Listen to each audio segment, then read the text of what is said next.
Pambato ng Philippines sa Mr. Supranational 2024 binabatikos ng mga netizens. Alamin kung bakit nga ba.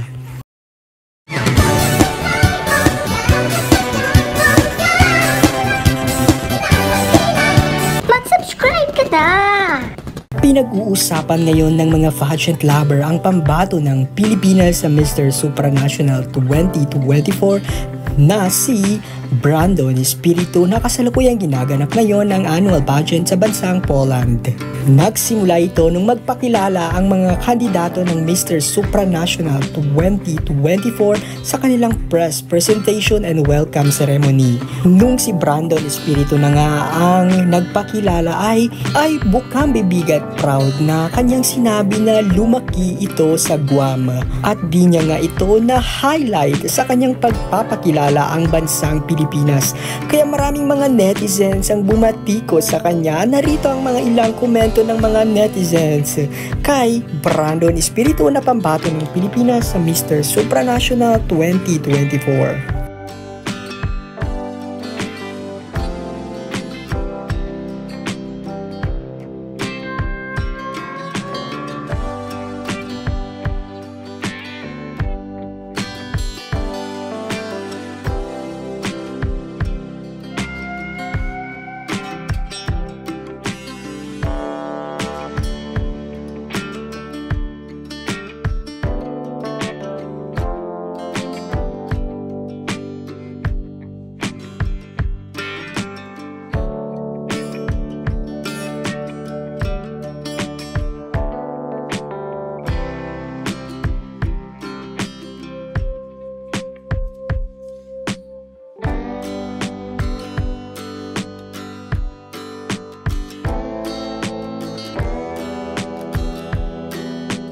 Kaya naman Supra Nation, ano ang masasabi mo rito sa hinaing ng mga netizens?